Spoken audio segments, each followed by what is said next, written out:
Welcome back to Digits here at WSJ Live. I'm Simon Constable. That is a 6-month chart of Groupon, which is clearly group off, and we're seeing that down considerably now at $4.77 a share.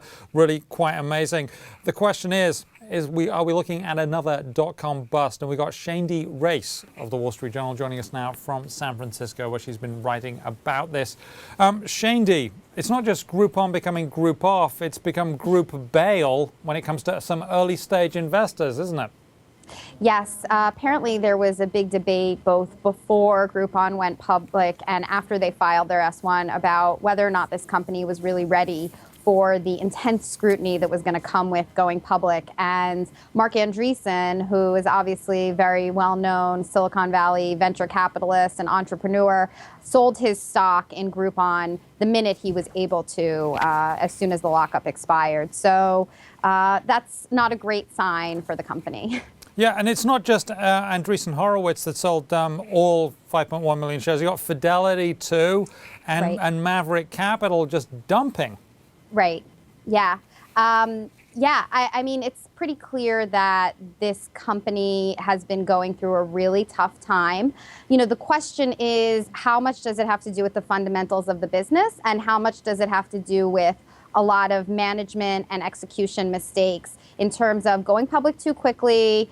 Obviously, there were a whole bunch of screw-ups after they filed the S1. That letter that Andrew Mason wrote to his staff, sort of pumping up the company, got leaked to the press, and then they had to push back their IPO because they had questions from the SEC.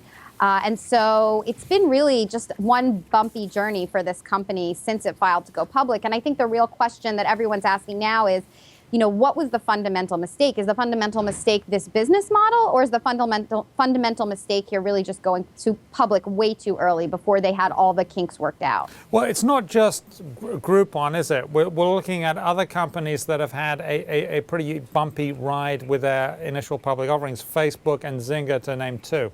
Yeah, no, it's so true. I mean, it's very hard to know exactly what's going on here, right? Because a year ago I was on this show, you know, all the time, and we were talking about these crazy valuations and how there was so much excitement for these companies. Investors were dying to get in. The secondary market was pumping up these stocks like crazy, and now all of a sudden it's just deflated completely. And it's confusing a little bit to really parse through what the reasoning is for each company. I think each company is a little bit different, but obviously they're all lumped together and they're not helping each other out by all having these problems. Now, we saw a little over a decade ago that there were many companies that went public that didn't have a robust way of making money, a way of money that was, you know, simple and was going to continue to generate money.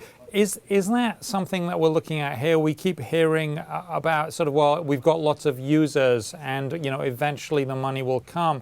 But, you know, the hot dog stand on 6th Avenue outside our building, they don't say the profits will come. They're going to make some money. Well, but the thing is, Simon, that all these companies do make money. They're profitable. Groupon is profitable. Groupon is cash flow positive. Facebook is highly profitable. So, you know, these companies are not at all in the category of the Webvan or the Pets.com in the sense that they have robust revenues. Groupon makes billions of dollars, and it doesn't just bring in billions of dollars in revenue. It actually has a profit. I think the problem here is really has to do more with the management, the pumped up expectations. You know, I think it's a question of Groupon is potentially a great $3 billion business. Is it a $20 billion business? That's the question, is how many is the valuation? Exactly. Yeah. And I think you have the exact same problem with Facebook. Clearly, these are companies that have the ability to make money, that have the ability to profit. You know, they're based on solid foundations. The question is, what is that value? And that's where I think the market is confused and where investors are confused. And that's why I think we're seeing this just tremendous burst of this bubble. It's not so much that these companies are just facades and shells of actual, you know, money-making companies. It's just a question of what their actual value is. And because they're so new, people still don't know. That's a great question. Well, they're going to find out shortly, aren't they? Thank you very much, Shayndi Raice of the Wall Street Journal. Read more on that on WSJ.com.